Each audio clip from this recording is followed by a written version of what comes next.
Welcome to the Cobra Kai Corner. We are, well, I don't know about Dan, I am addicted to the Cobra Kai show. And so we decided we're just going to do a little segment and talk about it. So if you're into that kind of thing, join us. I have some trivia about it, but is there anything you want to say about it or anything? I don't know. I'm just on my fourth way through it. It's a good show. I've not seen anybody who's watched 2 episodes of it that hasn't been completely hooked, like how I got you. Yes, and now we got the boy.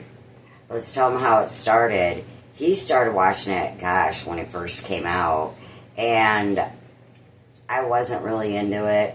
I had never seen the Karate Kids or anything like that. And then I would hear, the 80s music, and that's from, my era. And so then that kind of lured me.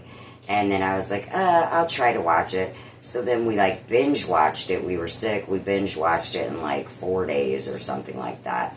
And then we just now saw the final episodes, and I'm really sad that it ended, so we're re-watching it because our son wanted to watch it.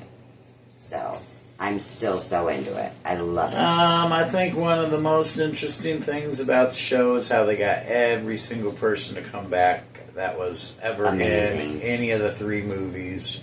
Yep. I think it's cool you mentioned to me that all those original cars from the movie, Ralph Macchio actually bought those and kept them all those years and brought them back. It was so cool how they brought back all of the original people. I thought that was really... Even the insignificant little characters they brought back. I think it's interesting that some of the characters have relationships to the actors in real life. For example, when they're in the diner and the jock bully asshole guy is bullying young John Kreese. Mm-hmm. The guy that plays the bully is in fact John Kreese's son in real life. Martin Cove, I think, is the actor that plays John Kreese. That is actually his son that's bullying his younger self on the show. And also Louis' sister that Anusha's dating as the psychiatrist and all that. Oh, uh-huh. That is in fact Ralph Macchio's real life daughter.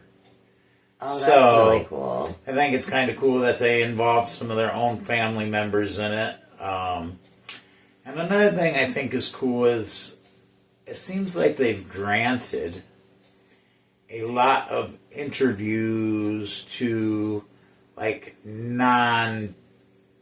not Extra or ETV or any of that crap. Just these YouTube folks, you know. Yeah, that's cool. I think it's cool. They've granted them a lot of interviews. And I don't think a lot of people do that. They're like, oh, you're not somebody big like Extra or E. Right. Or you're not Billy Bush. We're not going to interview with you. And they've done a lot of interviews with just forgive me for saying this, people, but with nobodies. Like us. Just everyday people. Yeah. I didn't mean to say nobodies by any means. Just regular people folk. Trying to make it. Regular folks. And I think that was cool that they granted so many of those interviews like that. And also tell about, you started to tell about it and we got cut off, about the cars. Yeah, well, you're actually the one that told me about this. It's apparently, so cool. All the cars in Cobra Kai, came from the first Karate Kid movie. And I didn't know this, but Shelley tells me that after the movie, Ralph Macchio bought all those cars. Mm-hmm. And he brought them back for the show. Yep. He restored them, kept them restored, kept all these years. And a lot of the props that are in Cobra Kai are actual original props from all 3 of the Karate Kid movies. Well, I think the fact that they got Ralph Macchio on board has a lot to do with everything that we just said about all the actors coming back that came back and being involved, and all the set pieces being able to be used, and definitely the cars, obviously. But yeah. And it's funny because the show really is built around Johnny Lawrence. Mm-hmm. And they talked to William Zabka first before they ever talked to Ralph Macchio. So I wonder if Ralph Macchio wouldn't have been on board, how different the series would have been if they would have had to find a different guy to play Daniel LaRusso. Or if they would have even included Daniel LaRusso. You know what I mean? Do you get all these people back without him? Yeah, I don't know about that. Especially the Okinawan actors, or the actors that played the roles from Okinawa.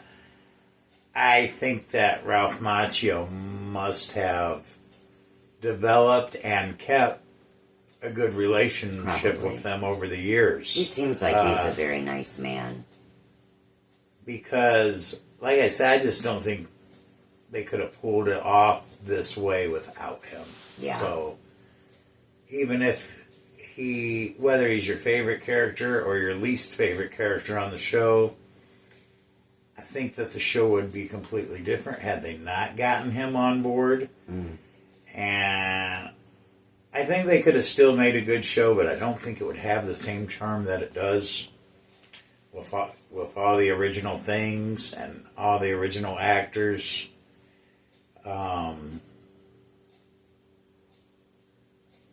So yeah, to me, that's some of the cooler points about the show.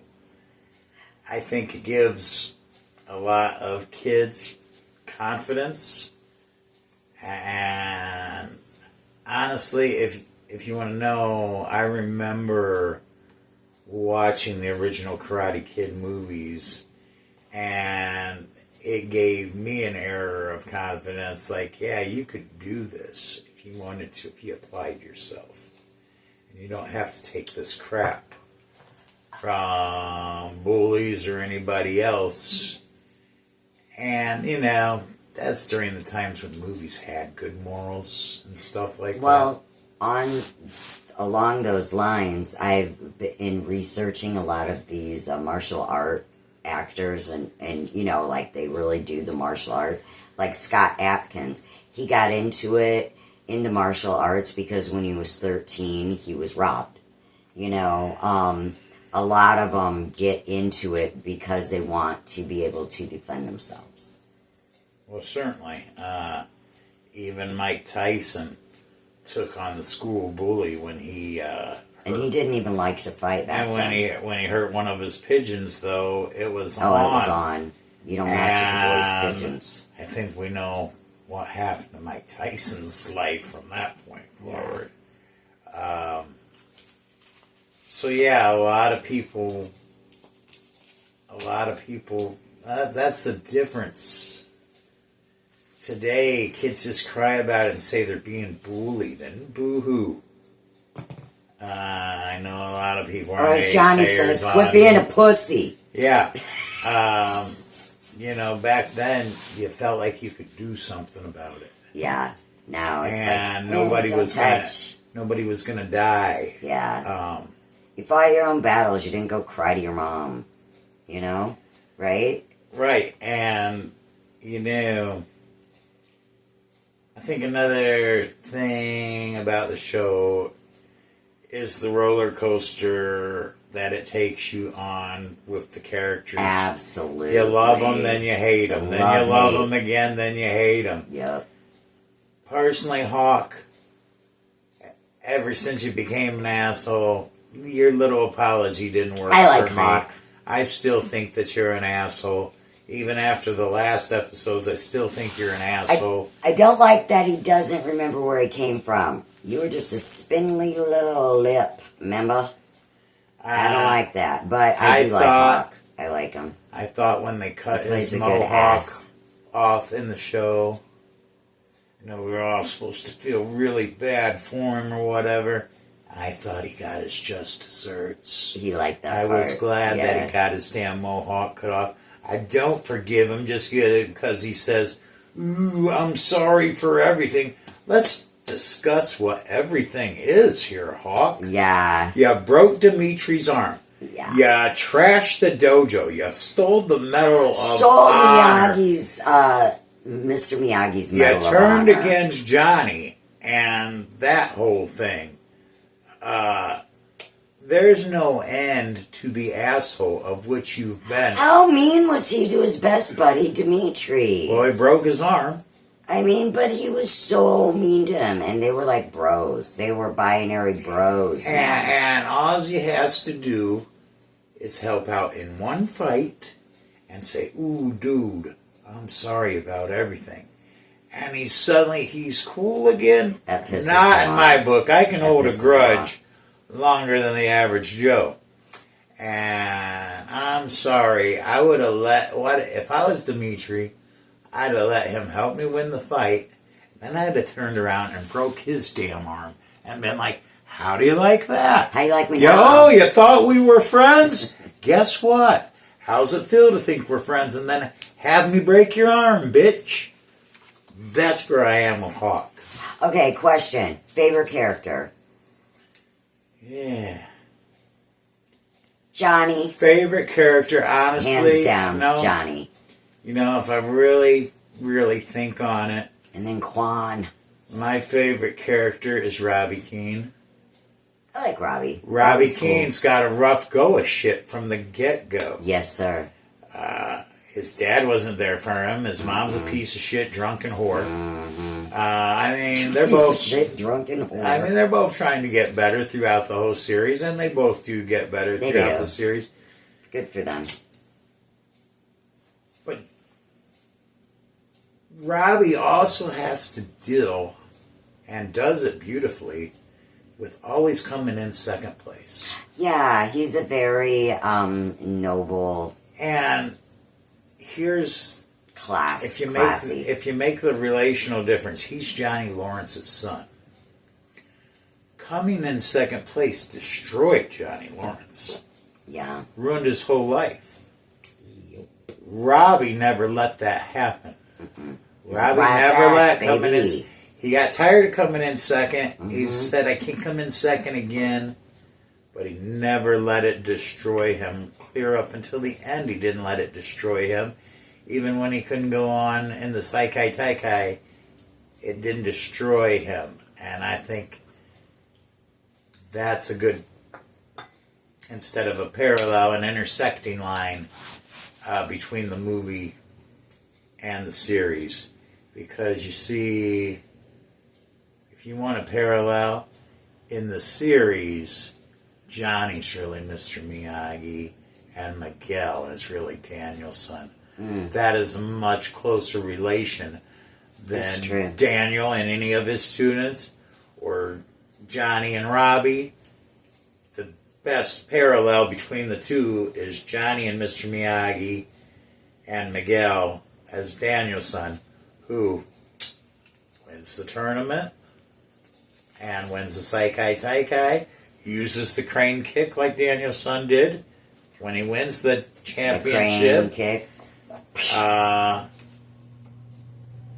Another reason why Robbie's my favorite, even though peer pressure and bad senseis and stuff are steadily leading him down the wrong path, he never loses his conscience. He always, when he's doing wrong, you can see in his eyes that he feels like he's doing wrong and he doesn't like it, which is why he quits at the tournament after he beats the hell out of Kenny, and he quits Cobra Kai at that point because his conscience gets the better of him. He's It's good what inside. stops him from doing a lot of things. Yeah. Robbie's big problem is he's not a great communicator or a great listener. This is what causes him to make some questionable decisions. But his heart and his conscience is always good, even though he fights against them sometimes. And that's why Robbie's my favorite character. It'd be easy to pick Miguel as your favorite character, sure. He's a good kid from beginning to end. And of course, you root for him when he's paralyzed. It'd be very easy for Miguel to be your favorite. People who like a punk ass bitch easily pick Hawk. I like Johnny because Johnny is old school mentality from like the 80s, from like our era. Like, you know, like I said before, you know, don't be a pussy. Like, I you know what identify with Just Johnny like, because he's in his 50s and still don't have his shit together, just yeah, like this just guy. like us. You might